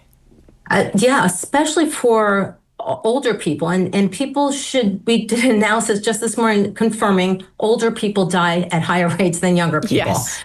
So this is, we all are going to die, but we also, and depending on different cultural influences, want to prioritize. So that it does appear a conflict between a collective family sense of what's good for the family. For example, if I take expensive new immunotherapies, am I depleting family savings so that our kids can't go to college? Or is it a quid pro quo? Like, is it going to be financial hardship for my family if I opt to try to fight this disease? And we have data that show that fighting it is often futile, burdensome, and results in worse quality of death and worse bereavement adjustment for their family. So by not talking about it, by feeling that you're going to be a burden, you can't ascertain what a family member's true values and preferences are. Do they want as much to be as comfortable as possible and to have it go quickly and as painlessly as possible? Or do they want to go out fighting and try everything possible? Maybe we found young mothers, for example, will take infinite rounds of chemotherapy because they feel so the burden, it's the reverse burden is they feel that they don't want to burden anyone else and they're worried so much about their children. Right. They'll do anything to stay alive and burden themselves. So all these family dynamics play a huge role in how people perceive what kind of care they want, how it will affect what their family members see, should they be cared for, is it a burden if they're cared for at home versus in a hospice or the hospital. So all these things they affect everyone in the family, including the patient. But one of the things that we've studied is most of the variance in end-of-life decision-making, to sound statistical for a moment, is explained by these psychosocial variables: worry, concern, what patients and family members talk about or don't talk about, more importantly, with their doctor, really shapes the care that they get and how they die. Yes, yes. And so I also want to talk about the whole idea of hospice care and even euthanasia. So I hear that in this survey that you might interpret this, or maybe you can tell us how this might be interpreted in terms of this growing maybe openness toward end-of-life choices where the person, the patient, or the person who is nearing end of life, that he or she might be able to have a little more control? Control is the word. That is the key word. This is about autonomy, and perhaps there's a cultural shift more towards patient autonomy. In the U.S., it's very individualistic, and that's my dissertation at Stanford a million years ago was when there was the new Medicare hospice benefit for the self-determination of treatment, that you could, answering the question, why if most patients want to die peacefully at home, they were dying in the hospital. So I think the shift in the receptivity is a growing recognition of a few things.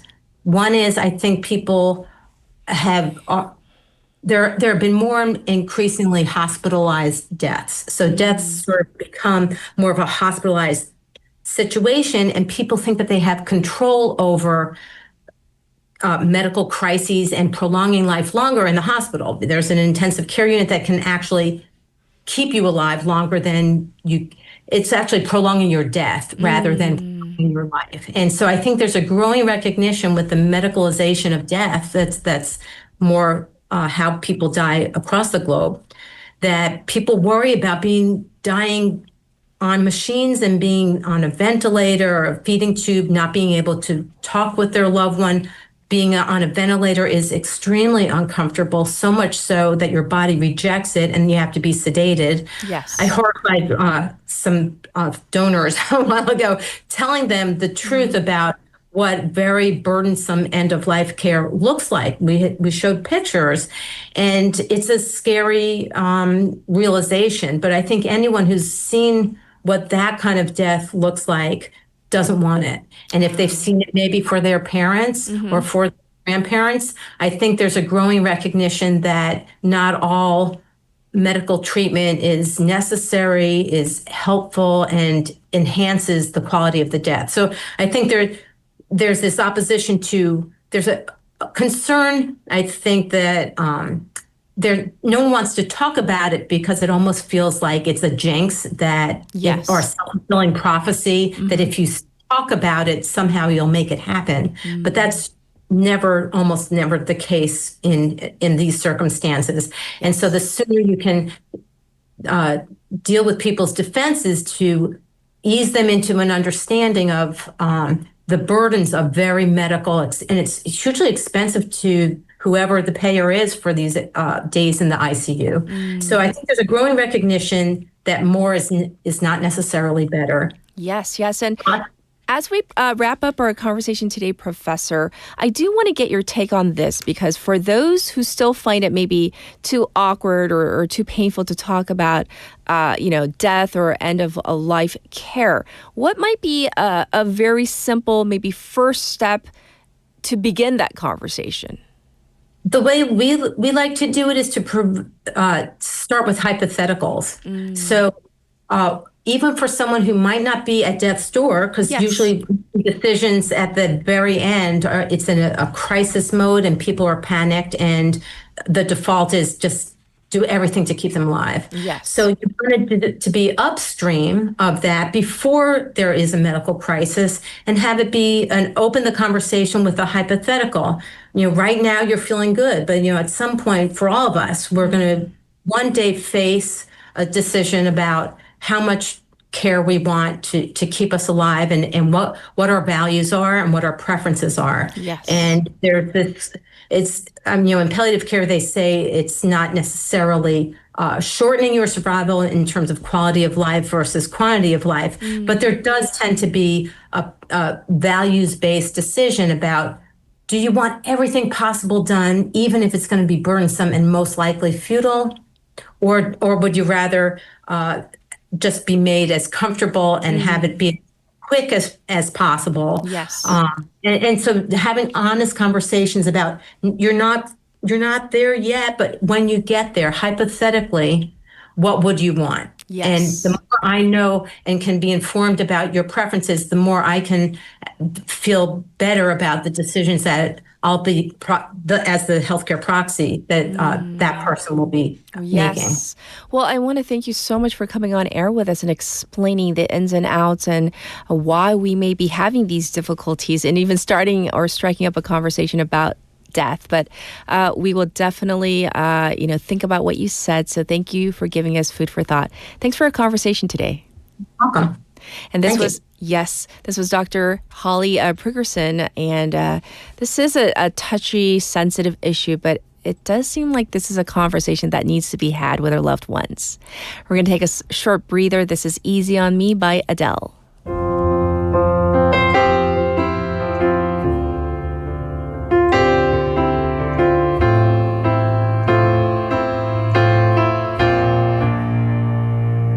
There ain't no gold in this river that I've been washing my hands in forever.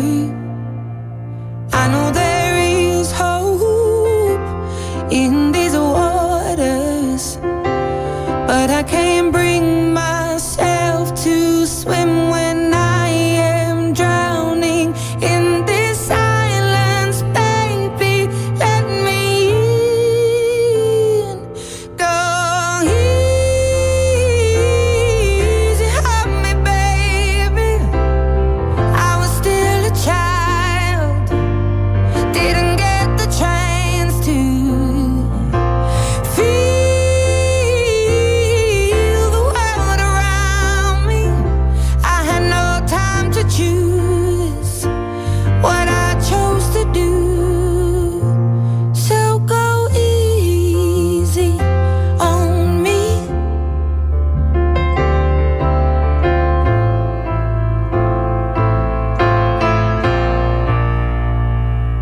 There ain't no room for things to change when we are both so deeply stuck in our ways. You can't deny how hard I've tried. I changed who I was to put you both first, but now I give up. Go easy on me, baby. I was still a child, didn't get the chance to feel the world around me. Had no time to choose what I chose to do. So go easy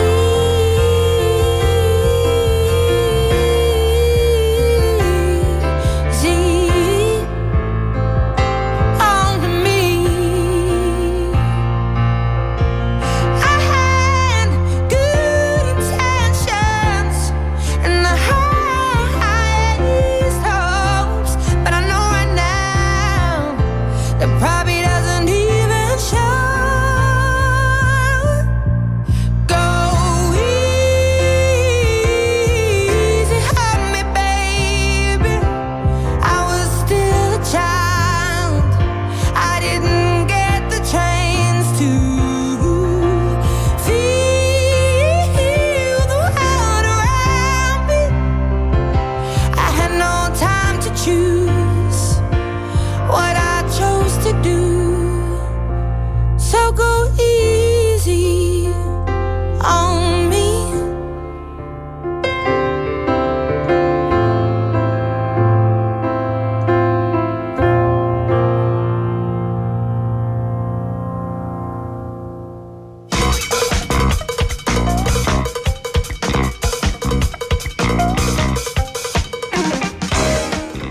It's time for Buzz Breakdown. We have Vasana in the house. Good morning. Good morning. How are you? Fine, thank you. And you? 좋아요. Pretty good. 좋아. How's your life jacket? Yeah, I can save you if you fall into the water. I'm a pretty good swimmer. I'll throw you my Is it my salmon? sweater. Or, no, it's No. orange. Yes. I want to Text ask topic, you yes. our text topic. Everyone falls short, monetarily wise, at some point in life, whether you're in uni. Many times in life. I love the honesty. So tell us when you had to borrow money or like take out a loan, whether it's, you get a car loan or maybe you get a student loan. Yeah. So can you share at least one experience? Is it too personal? I'll share a funny one, not borrowing money, but I was late to class at university, and I was living in a dorm which was about 5-6 kilometers away from university, and I was late, and so I was it was either running very, very fast, cycling very, very fast through the traffic, or catching a bus, which was the best option. And so I spent about 15 minutes scrounging around the house looking for coins. Oh, to try to take the bus? To try to take the bus. And you couldn't find? I managed to find it in the end. Oh. But I was still late, so I should have run. Oh. I should have ran. Yes, you should have ran. Run. Yes, well, interesting story. Yes. We're going to jump into Buzz Breakdown. Okay. What do you have for us? Old people. Actually, before we start, what is your definition of old? When I was in my, I had this discussion the other day, philosophical discussion, because I'm in my 50s now. So what is old? Yeah, so when we were in our 20s and we looked at people in their 50s and 60s, so old. Oh, so old. But now that you're kind of there. Now that I'm there, I'm thinking, oh my goodness, what were we thinking? So what is old to you now? Old to me now is probably 120. Because we're forever young. Yeah, because I meet people who are in their 70s, 80s, and they look fit as we say in New fit Zealand. As a fiddle. No, we don't. We just leave it as. You let it just drag. Yeah, fit as. Fit as. Yeah. Okay. Right. Is that what we're talking about today? You're talking about old people. Yes. So I wanted to talk about something that's been stirring things up in Seoul and a new crackdown that's got some of Korea's seniors feeling a little lost. Why? So the first word of the day, crackdown. Crackdown. So let's cover that. That's when the government or authorities, people in authorities, become very strict about a rule. Meaning the rule's already there. The law's already there. The law is already there. They're enforcing it strictly. Yeah, but they're enforcing it. There are many laws and regulations. So, for example, jaywalking. Yes. That is there. But I 무단 횡단. Yes. Oh my! I knew that before you, probably because I may do it. I'm having an issue today. I think like there's something like that's kind of distracting me. Something that's coming on later today. Yeah. And then like my producer was talking about Nice. I'm like, oh, Italy. She goes, no, Nice, France. And I was like, what's wrong with me today? 오늘 부족해요. My brain Nieces cells. and nephews. I need extra brain cells this morning. But nieces in France, nephew is in Germany. Sprachen Sie Deutsch? Oh, Masana, you're the best. Yes. Okay. So, what are they cracking down on? They are cracking down on jaywalking. No. Okay. 무단 횡단. No. What? So they're cracking down on people playing in Tapkolgongwon, Tapkol Park in Seoul. So there's let's start with a couple of examples. There's a man named Mr. Kim. He's 80 years old. Every day he used to take the subway all the way from Busan to the park, Tapkolgongwon in central Seoul. Okay, to do what? To play janggi. 장기. Okay. That's Korean chess. But now he's got nowhere to go. And there's another man, Mr. An, 75, who says, we elders have nowhere to go and will not welcome any more. So the local district office has decided to ban all entertainment. So no games, no smoking. No drinking, no selling, hawking. That's what we call in New Zealand, hawking. No fun in the park. And that's because there have been lots of complaints about disorderly behavior by the elderly. By the older folk, really? Yes. Were they drinking and smoking and playing Korean 장기 like and being boisterous? Yes. Have you ever been to Tapkolgongwon? I have not. Ah, that's probably why then. Ah, okay. Okay, so when you talk about it, it sounds fine. But I worked in Korea. I worked in Seoul in Cheongno, Samga for about 2 years. Okay. And it's right opposite Tapkolgongwon. So you've seen it firsthand. Yeah, during the daytime, it's fine. Although when people get drunk, they do get boisterous, and it's. How would we describe boisterous? That's just a word I threw out there, but that's very a good word for the day. loud Yeah. and sometimes annoying. But it can get physical, and that's where the entertainment comes in. When you see two drunk 80-year-olds fighting. No, we don't want that. Oh, no. We don't want that. So some people complain about that, but I see. I just pull up a chair and some popcorn. No, but, we don't want people fighting, especially older people. So in recent years, more calls were made to the police regarding the drinking, the noise, and the fighting, as I just said there. And some people say it was getting out of hand. So that's the second phrase, getting out of hand. So the government stepped in. So I think viewers should understand, get out of hand. That's when things are getting out of control. Yes. Yeah. So according to reports, when they cracked down on that, the bad behavior dropped by 37% after the ban. Oh. But here's the million won question. Did they use a sledgehammer to crack a nut? Oh. That's a big one. So is there a Korean sokdam for that? Using a sledgehammer to crack a small nut. So using a big thing to solve a small problem. Yeah. I usually just say 너무해. I'm trying to think of, off the top of my head, something in Korean that I was trying to find one, but Google doesn't give me too much. So I thought Naver might bring up better searches. Right. Any listen to that. So the only words I could think of was 너무하다, 너무해, or over. Oba, we say over something, like 오바하다, right? Yeah. Yeah. Because now many seniors feel like they've been kicked to the curb, or worse, treated like hooligans. Oh, is that another so term? that's the word of the day. Hooligans. So hooligans is not a word I usually associate with 80-plus-year-olds.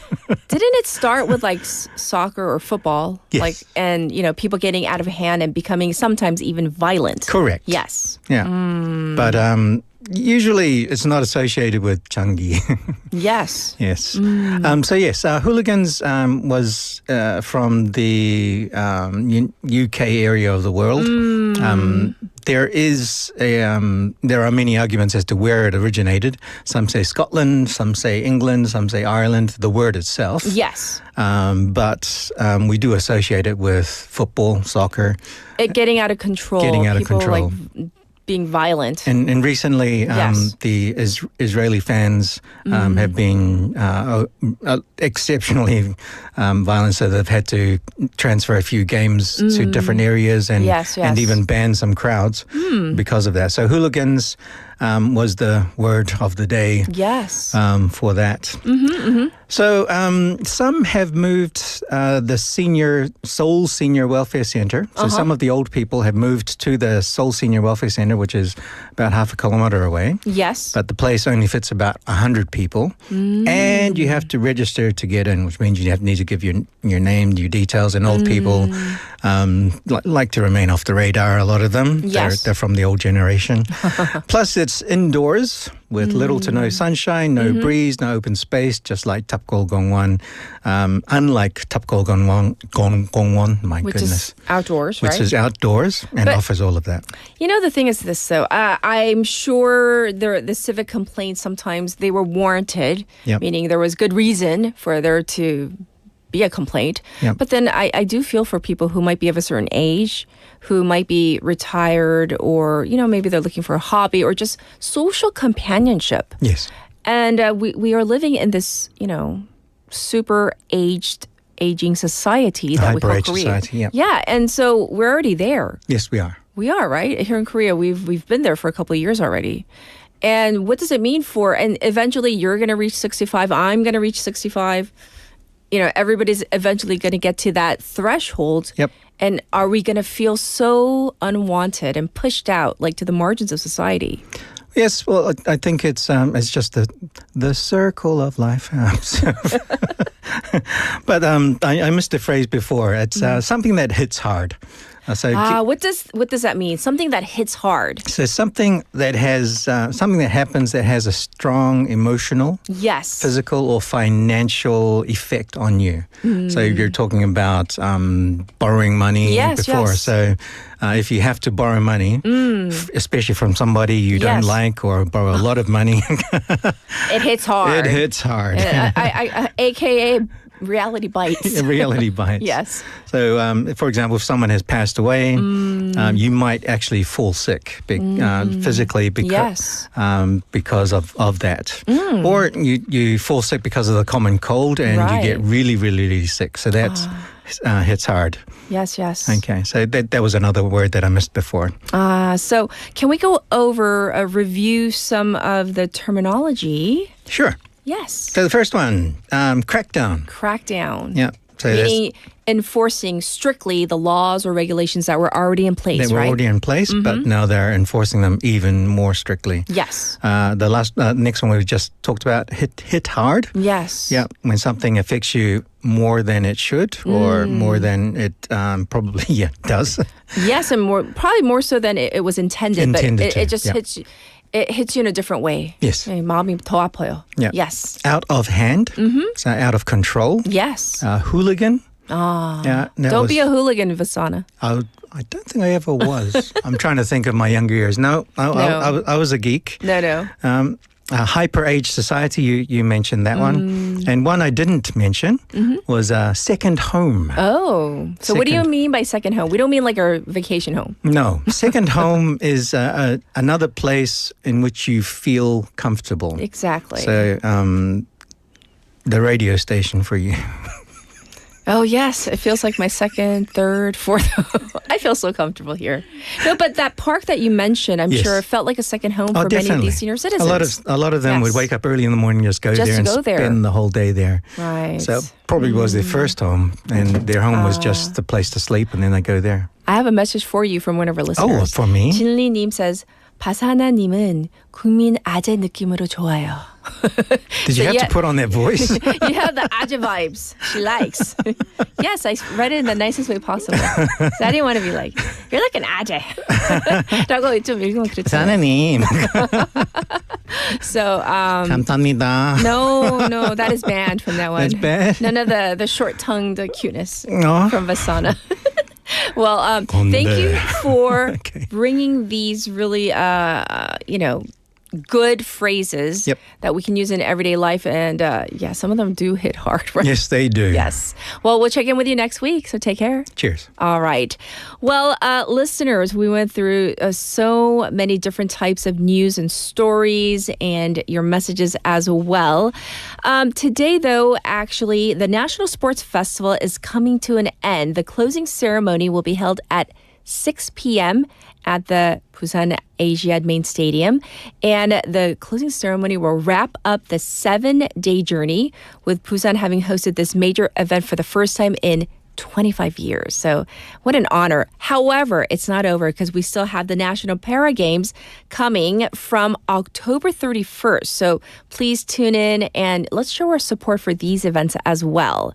Wishing you a beautiful Thursday. We're going to end it with this one. This is 청혼 by 이소라. So have a safe day. Bye, everybody.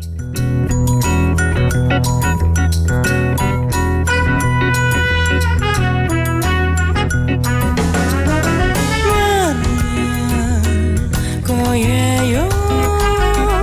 이제 우리 결혼해요.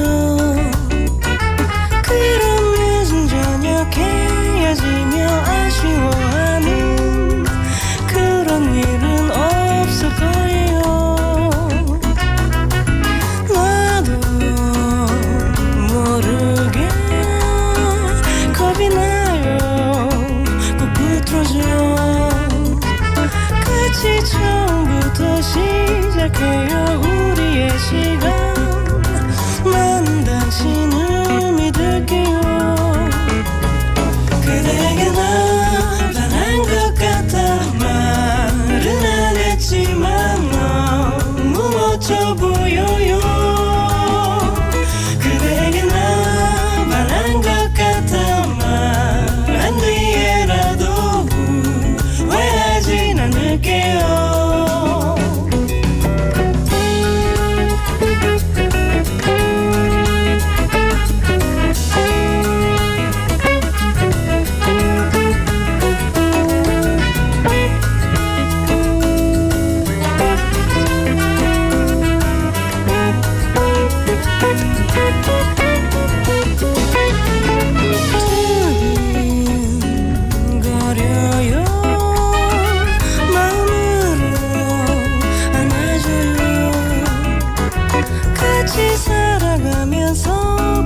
지고 힘들겠죠 걱정 말아요